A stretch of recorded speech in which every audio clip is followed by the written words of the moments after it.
Hare Krishna. Welcome to our channel, Bhagavad-gita. Here it is. Because we have it. Bhagavad-gita as it is. Translation and commentary by His Divine Grace A.C. Bhaktivedanta Swami Prabhupada. And my name is Lavangala Tika. So we are in the 12th chapter. And we are going to read verses 8 to 12. Because they come all together here in one big chunk. And Krishna is describing knowledge. So we will read as far as we get. And maybe we will break and continue in the next one, but at least we start somewhere. Shri Guru Shri Juta Padakamalang. Yes, here we are, and as I said, there's a big chunk, many words, which means Krishna is giving a definition of knowledge, which doesn't say if you have managed to memorize a certain amount of knowledge, that means you have knowledge. That's not actually at all what it is. I will read a big chunk of Sanskrit because I like that. Amanitvam atam bhitvam ahimsa kshantir arjavam acharyo pasanang shauchang stahairyam atva vinigraha driyarteshu vairagyam Anakhankara evacha Janma mrityu jara vyadhi dukha doshanudarshanam Asaktir anabhishvanga putradara grihadishu nityang cha samachitvatvam ishtanishtopapatishu Maichananya yogena bhaktiravibhicharini Vivikta desha sevitvam arati jana sangsadi Adhyatma jnana nityatvam tattva jnana artham darshanam etat jnanam iti proktam ajnanam yad atonyatha. I think maybe we learn these verses by heart, or maybe we just pick up certain parts of it, but this is good to know. So if you're good with learning Sanskrit, then put this on your list. So there will be a long list of qualities actually, and then Krishna will say that these are knowledge. So I will reveal the fact that all this list of words will end with that. Krishna says this is knowledge, so we know what you are hearing. Humility, that's the first one. Humility, pridelessness, non-violence, tolerance, simplicity, approaching a bona fide spiritual master, cleanliness, steadiness, self-control, renunciation of the objects of sense gratification, absence of false ego, the perception of the evil of birth, death, old age and disease. Detachment, freedom from entanglement with children, wife, home and the rest. Even-mindedness amid pleasant and unpleasant events. Constant and unalloyed devotion to me. Krishna speaking here. Aspiring to live in a solitary place. Detachment from the general mass of people.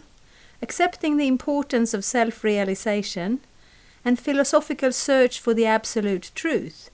All these I declare to be knowledge, and besides that, whatever there may be is ignorance.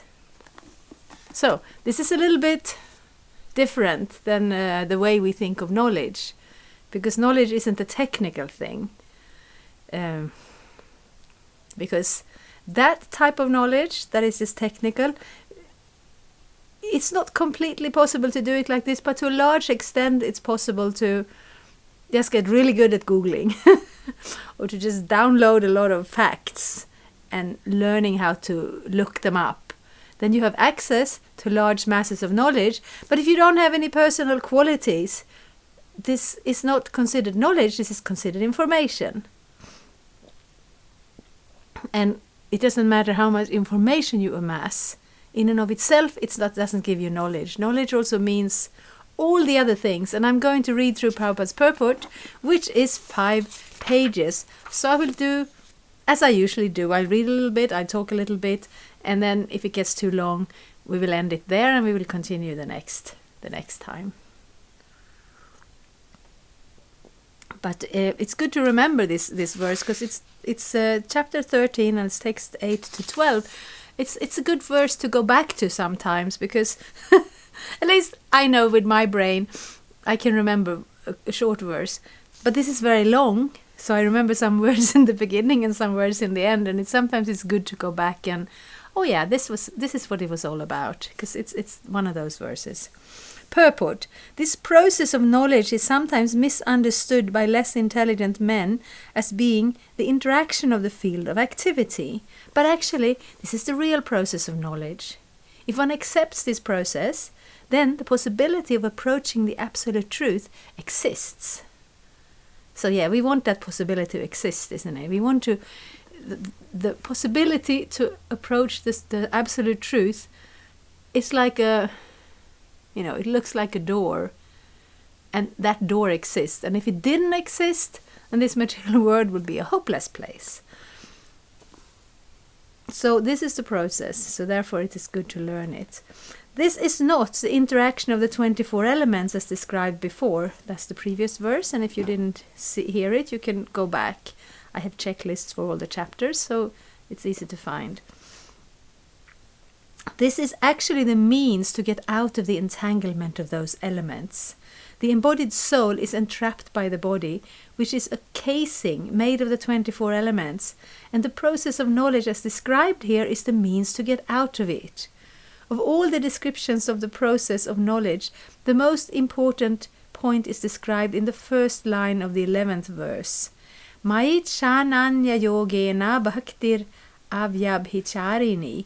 The process of knowledge terminates in unalloyed devotional service to the Lord. So, if one does not approach, or is not able to approach, the transcendental service of the Lord, then the other 19 items are of no particular value. But if one takes to devotional service in full Krishna consciousness, the other 19 items automatically develop within him. So we hear that sometimes, they automatically develop. What does it mean? Because sometimes we see in ourselves sometimes, and in others sometimes, that a person who may be practicing Krishna consciousness for quite a long time, which means chanting the Hare Krishna mantra, following the regulative principles, being connected to the service in the temple, or the service of giving out knowledge of Krishna, somehow or another having that connection, but maybe not displaying very many of the other symptoms. So automatic means if you have love for Krishna, you will also have the other qualities. But if you practice the process and you don't have love for Krishna, then sometimes it pays to pay attention to the other qualities and realize, right, humility, pridelessness. It's interesting. It doesn't say just humility or pridelessness. Actually, if you have one, you will have the other. It says both. Humility. You have the humility and you don't have the pride. So do I have that? Or do I get offended often? Do I get upset when people don't appreciate me, when things happen? Of course, we don't want to put ourselves in a situation where people are mistreating us. That's also not healthy. We can remove ourselves from such a situation. But it actually doesn't have to touch us, because it doesn't have to do with us. So we can pay attention to these other qualities. Do we have them or do we not have them? And if we don't have them, even if it says automatically, we can also consider, have I approached a spiritual master? Am I keeping clean? Could I be cleaner? Just regular cleanliness actually lifts your consciousness. If we live, if we don't clean our body, if we don't clean our clothes, if our environments are dirty and messy, then that also kind of holds our consciousness down. So as much as devotional service is the most important thing, it's also kind of healthy to be aware of how we're doing with the rest of the items on this list, actually.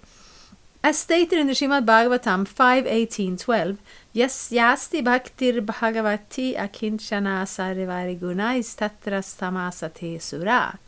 All the good qualities of knowledge develop in one who has attained the stage of devotional service. The principle of accepting a spiritual master, as mentioned in the 8th verse, is essential. Even for one who takes to devotional service, it is most important. Transcendental life begins when one accepts a bona fide spiritual master. The Supreme Personality of Godhead, Sri Krishna, clearly states here that this process of knowledge is the actual path. Anything speculated beyond this is nonsense. Yes, we often hear of the process of devotional service begins with Adau Shraddha, a starting faith, not a complete realized faith, but enough faith that one thinks, this might be worth my time. This might be something, this might be a good idea. Enough so that one starts. And then to associate with the Vaishnavas, with the saintly persons who are practicing devotional service, Adau Shraddha, Sadhu Sangha, Bhajana Kriya, which means, Bhajana Kriya literally means, Bhajana means your worship or your service to Krishna, and Kriya means to do it, to perform it. But Prabhupada often translates it with accepting initiation from a spiritual master, because that is the point where the spiritual life actually begins. So some of these things they don't look like knowledge. They don't look anything like how we have learned to understand knowledge. But if knowledge means the opposite of ignorance, and if ignorance means forgetting our own identity or forgetting our connection to Krishna, then knowledge actually means devotional service. And all the other elements on this list are either or both. They are symptoms of devotional service, or they are very helpful in our devotional service. As for the knowledge outlined here, the items may be analyzed as follows. Humility means that one should not be anxious to have the satisfaction of being honored by others. Whereas it feels nice to be recognized, and whereas it actually feels kind of awful to have to be looked down upon, to be excluded from your company, it is not a driving force for a devotee. We see Srila Prabhupada came to the West. He started a worldwide movement. And maybe everybody doesn't know him, but anyone who knows him, anyone who's heard about what he has done, will be impressed. Anyone who's met him will be appreciative of him, because he was such a self-effulgent person. He has such good qualities that you couldn't fail to be drawn to him, to be impressed by him, to feel uplifted, and to feel, to feel that you have access to actual spiritual inspiration in his presence. But it's not that he went out and thought, let me make a great movement so everyone will glorify me. No, that was never his motivation. He had motivation in many directions. Let's fulfill my spiritual master's desire. Let's try to please Krishna with my service. Let's help these unfortunate people who don't even know about Krishna or Krishna's name to start this process. And while doing that, now we're all glorifying Prabhupada every day for what he did. But that was never a driving factor. And that is, we cannot imitate Prabhupada. Certainly we cannot imitate Prabhupada. We cannot artificially force ourselves to have these qualities. But we can contemplate and look at them and see what they mean, and see what they mean to us. Because sometimes humility becomes like an external show-off, The further I can bow my head down and, say, I'm just your servant. That's nice. There's nothing wrong with acting like a Vaishnava in the meeting with others, but it has to be a little deeper. It has to be like, my service to Krishna is most important. If I have an instruction from my spiritual master, that's the most important. If I can assist Prabhupada in some way or another to give this Krishna consciousness to others, that is most important. And sometimes I will think about, like even Lord Chaitanya, he took sannyas in order to have, sannyas means a very strong vow of lifelong celibacy and renunciation, in order to gain that respect, Not that he needed to feel respected, but that then people would find it easier to hear his message.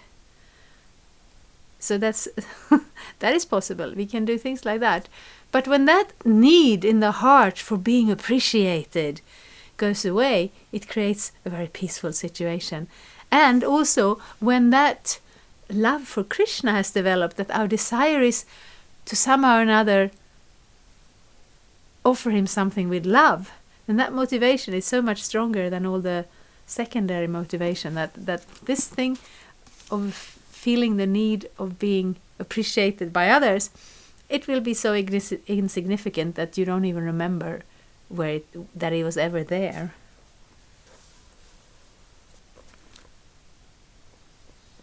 The material conception of life makes us very eager to receive honor from others, but from the point of view of a man in perfect knowledge, who knows that he is not this body, so that is perfect knowledge. Anything, honor or dishonor, pertaining to this body is useless. One should not be hankering after this material deception. People are very anxious to be famous for their religion, and consequently sometimes it is found that without understanding the principles of religion, one enters into some group which is not actually following religious principle, and then wants to advertise himself as a religious mentor. As for actual advancement in spiritual science, one should have a test to see how far he is progressing. He can judge by these items. So yeah, this is healthy. We can put ourselves side by side with these items and see, okay, am I making any progress? Non-violence is generally taken to mean not killing or destroying the body, but actually non-violence means not to put others in distress. People in general are trapped by ignorance in the material concept of life, and they perpetually suffer material pains. So unless one elevates people to spiritual knowledge, one is practicing violence. That's a tough one. Because I'm kind of Swedish in that way, that I don't want to interfere with people too much, and it's very difficult for me to do that. And it's, of course, it doesn't mean we go out like, hitting people over the head with Bhagavad-gita and telling them you're in ignorance and change your ways, and not like that. But like Prabhupada's example again, he would find ways to attract people to Krishna consciousness, and he wouldn't think that he didn't have time, that first he had to take care of all his other things, because he didn't have any other things. It's quite amazing. Everything else just dropped by the wayside, and he went into this desire of sharing Krishna consciousness in an effective way with the world. So it was very effective. Prabhupada gave Krishna consciousness. It was very effective. So unless one elevates people to spiritual knowledge, one is practicing violence. One should try his best to distribute real knowledge to the people so that they may become enlightened and leave this material entanglement. That is non-violence. I'm actually very happy to read this, because I know that I sometimes see with our devotees, we get a little bit sidetracked. We pick up one detail, and then we go all in on that detail. But what happens then is that we cling to our detail, and someone else clings to another detail, and then we create some friction and some what is it called? Words. They fail me sometimes. I have a lot of words, but sometimes one particular word disappears. We create kind of groups, and we are right and you are wrong. Conflict is the word I'm looking for. And this is a symptom of this age of Kali. It's always easier to find a conflict than to find common ground. But Krishna consciousness, what Prabhupada gave us, it has so many aspects, and we can pick up one and we can pick up another, and we can obviously not do everything all the time. So we find something and we go with it, and we appreciate and respect the other person who is maybe working more from another aspect. But the real point is, we want to take Krishna consciousness very seriously, and we want to share it with others. All right, I didn't get very far. There are 4 more pages of this. So let's see next time how far we get. Thank you so much. Hare Krishna. Thank you for watching. We aim for updates every Tuesday and Friday. Please come back. If you have any questions or comments, please leave them down there. We also have some links and information for you. And there is, of course, the subscribe button. Thank you. Hare Krishna. I'm a Hare Krishna, and I approve this message. Subscribe. Hare Krishna, Krishna Krishna, Hare Hare, Hare Rama.